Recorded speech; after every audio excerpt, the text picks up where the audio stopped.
마사지라 그러죠. 전문용어로 마사지한다. 마사지 잘하네. 네, 대중들. 네, 그러니까 그러니 문제가 그러니까 자기들 관련된 안 좋은 뉴스는 아예 그냥 다루질 않거나 없는 그러니까 못 본 눈하고. 근데 막판에 네. 민주당에서도 비상인 걸 알았어요. 네, 맞아요. 비공표 기간에 했던 마지막 여론조사에서 새 후보가 1%예요. 여론조사에서 단 한 번도 1등을 하지 못했던 국민의힘의 유이동 후보가 당선됐습니다.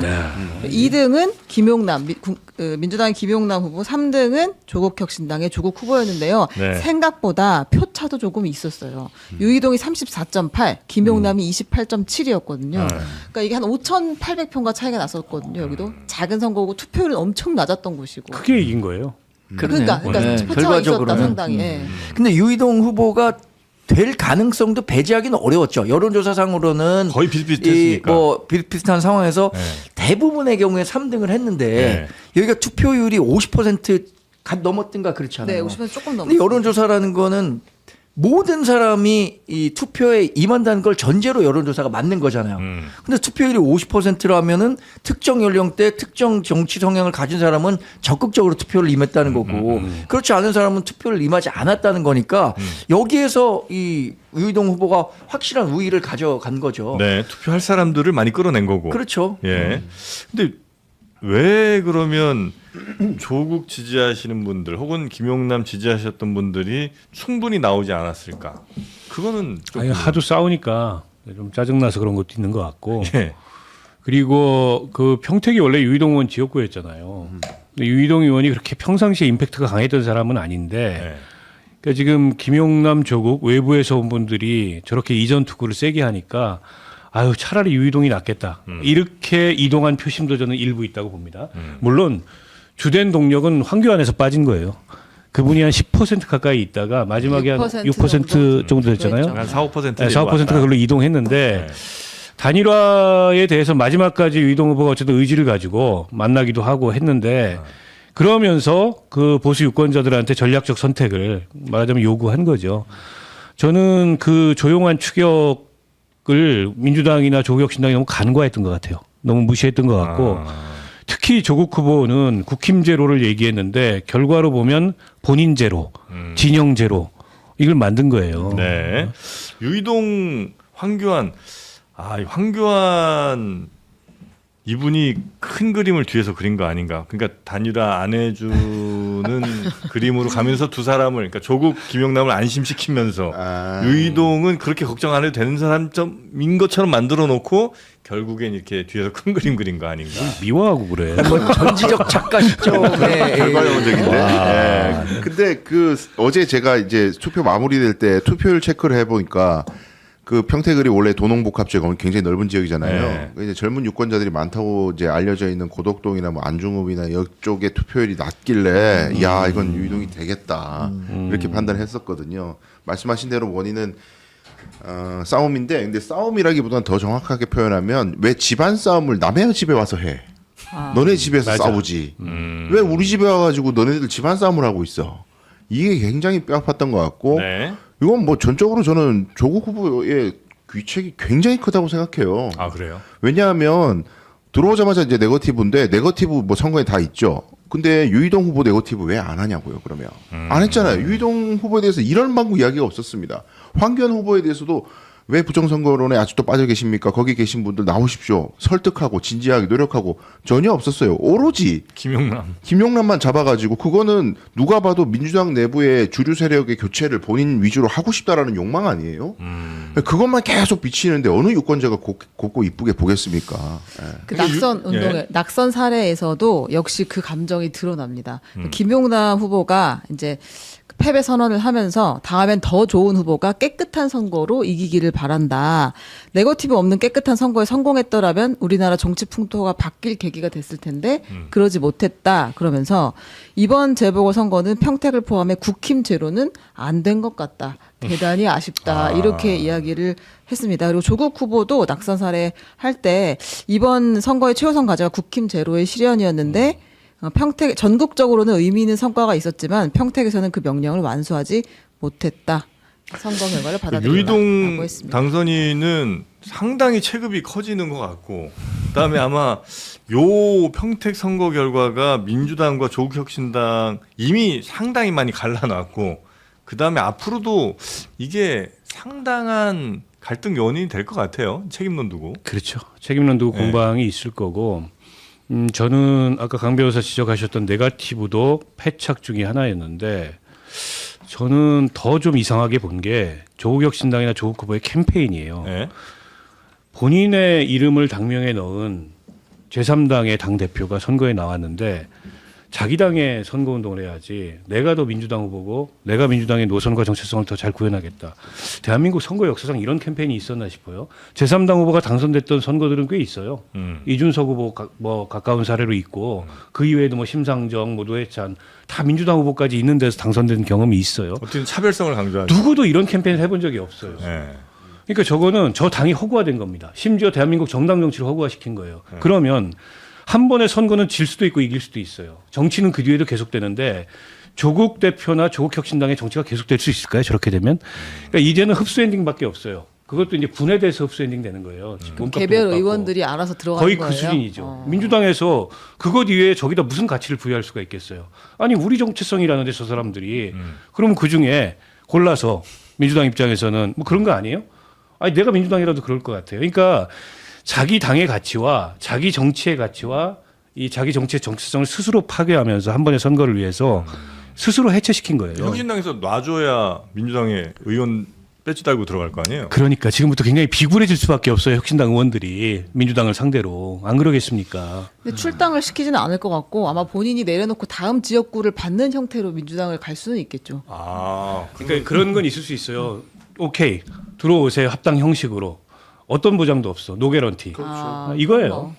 그러니까 이번 선거에서 어쨌든 조국 후보는 네. 정치적으로 굉장히 어렵게 됐다고 봅니다. 그래요? 아니 본인이 이제 평택에 머물 거예요? 그건 참 이제 궁금한 대목이네요. 1년 10개월 후에 총선이에요. 메시지에 보니까 안 먹을 것 같은데. 아니 근데 근데 남은 생은 평택에서 자, 이제 있겠다고 저는 한거 아니었어요? 이번 선거를 볼 때 유력 대권 주자들이 보궐선거에 대거 뛰어들었단 말이에요. 네. 저 한동훈 후보는 여기 떨어져도 그냥 북갑에 머물겠다. 1년 10개월 후에 여기 총선에 나오겠다. 명확하게 그 뜻을 밝혔습니다. 예. 그리고 그 길밖에 없다고 생각하기 때문에 한동훈 후보는 떨어졌어도 북갑에 머물렀을 거예요. 근데 조국 후보는 지금 만약에 평택에 머물기로 결정할 수 있을까요? 여기에 김용남 후보가 지역위원장으로서 다음 총선 준비하겠다.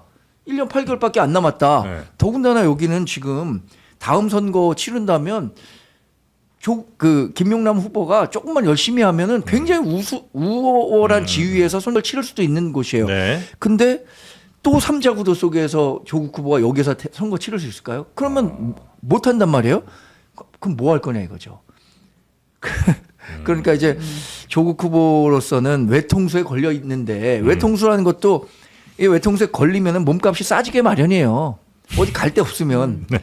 그러니까 이제 아까 얘기한 것처럼 헐값에 민주당에 팔려가는 그런 형국이 될 수도 있는 거죠. 없다. 전당대회 앞두고 아마 패널로 열심히 출연하실 것 같아요. 뉴스공장이나 이런 데 출연하셔갖고 조국 후보가요? 검찰개혁이나 이런 거 관련해가지고 여러 멘트 내면서 존재감이 완전히 떠내려가고 사라지는 것을 막기 위해서 뭔가 발버둥 칠 거라고 봅니다.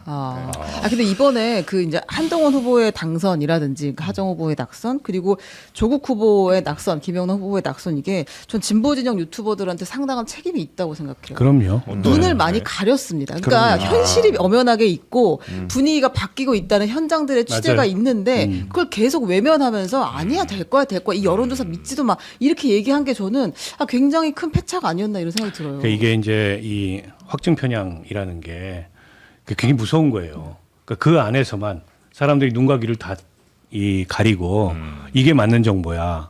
그리고 이제 자기가 원하는 쪽으로 얘기해 주는 거거든요, 그게. 그리고 그런 얘기만 믿고 싶고.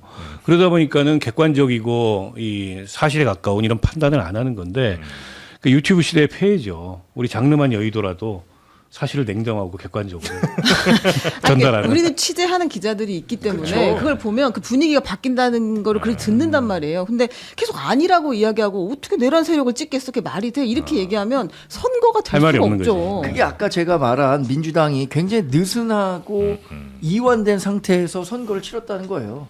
그러니까 이런 그 경고음들이 계속 들리는데 그 신경 쓸 필요 없어. 어차피 우리가 이번 선거 이겨. 이런 식의 마음가짐을 가졌으니까 김영남 후보도 사실 뭐 아주 뭐 저랑 개인적 친분도 깊지만 민주당 후보로서 떳떳이 낼 수 있는 만한 후보가 아니었다는 것은 이제 계속 거론이 됐잖아요. 그런데도 그래도 야 우리 후보 냈으니까 우리 후보로 이길 수 있어. 이런 식으로 간 게 결국엔 패착이 된 거죠. 이제 그런 진영의 뭐 양 진영 다 마찬가지겠습니다만 가장 칭송을 받을 때가 언제냐면 본인들한테 분명히 나쁜 악재가 터지고 안 좋은 뉴스가 터졌는데 이걸 좋게 해석하는 능력.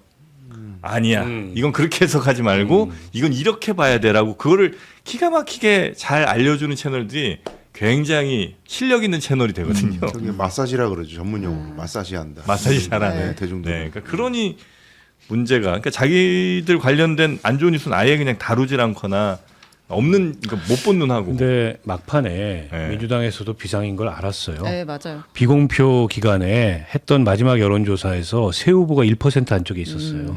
민주당에서 그거 확인했었거든요.